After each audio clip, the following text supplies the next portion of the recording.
বুধবার বিকেল 4:30 নাগাদ চিন্নাস্বামী স্টেডিয়ামের বাইরে পদপিষ্ট হয়ে মৃত্যু হয়েছে 11 জন আরসিবি সমর্থকের। আহত হয়েছেন 33 জন। এই ঘটনা থেকে আগেই দূরত্ব তৈরি করেছে ভারতীয় ক্রিকেট বোর্ড। বিজয় উৎসবের উদ্যোক্তা আরসিবি কর্তৃপক্ষ প্রায় 6 ঘন্টা পর সমাজ মাধ্যমে বিবৃতি দিয়েছেন।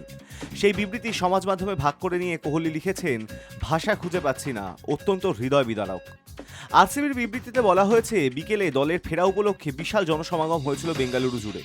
আমরা সংবাদ মাধ্যমে প্রকাশিত বিভিন্ন প্রতিবেদন থেকে জানতে পেরেছি, সেই জমায়েতে মর্মান্তিক ঘটনা ঘটেছে। এই ঘটনায় আমরা গভীরভাবে মর্মাহত। সকলের নিরাপত্তা এবং সুস্থতা আমাদের কাছে অত্যন্ত গুরুত্বপূর্ণ। আরসিবি কর্তৃপক্ষ মর্মান্তিক প্রাণহানির ঘটনায় শোক প্রকাশ করছে। ক্ষতিগ্রস্ত পরিবারগুলিকে আন্তরিক সমবেদনা জানাচ্ছি আমরা। আরসিবি কর্তৃপক্ষ বিবৃতিতে আরও লেখেন, ঘটনার কথা জানার সঙ্গে সঙ্গে আমরা দ্রুত কর্মসূচি পরিবর্তন করেছি। স্থানীয় প্রশাসনের নির্দেশ এবং পরামর্শ মতো পদক্ষেপ করেছি। আমাদের সব সমর্থককে নিরাপদে থাকতে অনুরোধ করছি।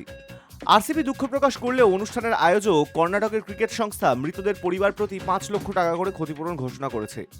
কেএএসসিএ কর্তৃপক্ষ বিবৃতি দিয়ে বলেছেন, প্রিয়জনকে হারানো পরিবারগুলির জন্য আরসিবি এবং কেএএসসিএ যৌথভাবে 5 লক্ষ টাকা করে ক্ষতিপূরণ ঘোষণা করছে।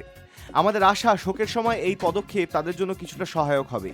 তারা হয়তো কিছুটা সান্ত্বনা পাবেন। এই ক্ষতিপূরণ কখনো মানুষের জীবনের মূল্য নির্ধারণ করতে পারে না, তেমন উদ্দেশ্যও নেই আমাদের। এই কঠিন সময় আমরা শুধু পরিবারগুলির পাশে থাকতে চাইছি।